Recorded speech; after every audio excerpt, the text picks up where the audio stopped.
नमस्कार. जय श्रीराम, जय श्रीकृष्ण आणि मी वर्षा. तुमच्यासाठी एक मराठी कथा घेऊन आलेली आहे.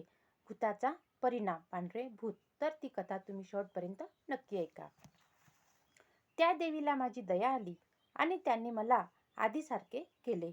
तेव्हापासून मी धडा घेतला की मानवाने जास्त इच्छा करू नये. मानवाची इच्छा जेवढी कमी तेवढा तो अधिक सुखी राहील. बस माझ्या आनंदाचे रहस्य हेच. मी कापूस विणत विणत पांढरे भूत राहू इच्छितो. आता आपण कथेला सुरुवात करूया. सुरुवातीपासून. एका गावात एक विणकर राहत होता. तो खूप मेहनती होता. तो नेहमीच सुखी असायचा.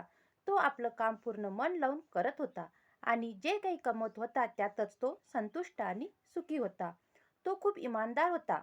लबाडपण त्याच्याजवळ येऊ शकत नव्हते. तो लोभी नव्हता. कष्टाने मिळवणं आणि मस्त राहणं एवढंच त्याला माहीत होतं. त्याला कायम आनंदी पाहून लोक जळत व त्याला नेहमी पांढरे भूत म्हणून चिडवत. खरं तर काम करत असताना कापसाचे छोटे छोटे कण त्याच्या अंगाला जाऊन चिकटत असत. त्यामुळेच त्याचे नाव पांढरे भूत पडले. मुले देखील त्याला पांढरे भूत म्हणून चिडवत राहायचे. जेव्हा असे काही होत असे तेव्हा तो खोटा खोटा राग दाखवून चिडवणाऱ्यांच्या मागे लागत असे. परंतु थोडं दूर जाताच स्वतः हसत माघारी यायचा. जर एखाद्या दिवशी त्याला कोणी चिडवलं नाही तर त्याला आश्चर्यच वाटायचं. माणसं नेहमी त्याला विचारत, भाऊ, तू नेहमी एवढा मस्त व सुखी कसा राहतोस? मग मी हसून म्हणायचा, मी कोणत्याच वस्तूची इच्छा करत नाही, असं तो हसून सांगायचा. म्हणूनच सुखी राहतो. एके दिवशी एक जण विणकराजवळ हट्ट धरून विचारू लागला, विणकर भाऊ, तू अगदी मस्त राहतोस, त्याचं रहस्य काय आहे? या काळात देखील तू एवढा मस्त आणि खुश कसं काय राहू शकतो? पहिल्यांदा तर विणकर त्याला टाळण्याचा प्रयत्न करीत होता, पण ती व्यक्ती हात धुवूनच मागे लागली. सांग मला, सांग मला. मग विणकराने रहस्य सांगितले. एक दिवस माझी धनुकली तुटली. माझे काम बंद झाले. म्हणून मी लाकूड घ्यायला जंगलात गेलो. मला एक झाड दिसले. त्याचे लाकूड धनुष्यासाठी योग्य होते. मी त्या झाडाजवळ जाऊन त्याच्या मुळाशी कुऱ्हाड मारली. जसा कुऱ्हाडीचा घाव पडला तसा आवाज आला, विणकर भाऊ, विणकर भाऊ, मला कापू नकोस. पहिल्यांदा भास झाल्यासारखं वाटलं. झाड कधी बोलते का? म्हणून मी पुन्हा झाडाला कापण्यास सुरुवात केली.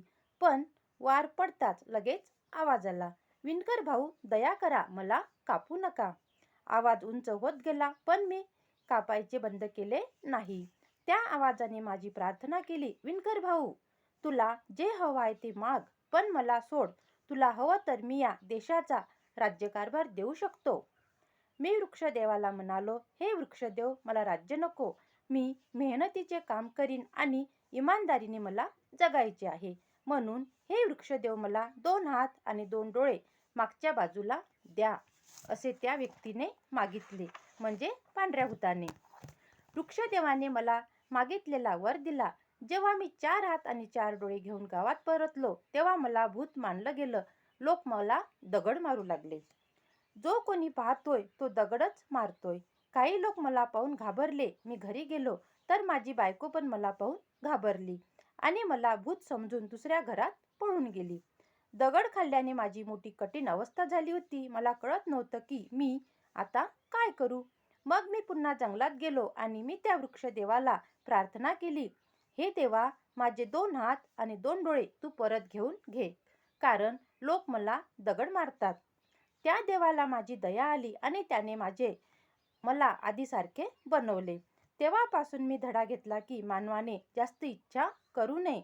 मानवाची इच्छा जेवढी कमी तेवढा तो अधिक सुखी राहतो. बस माझ्या आनंदाचे रहस्य हेच आहे.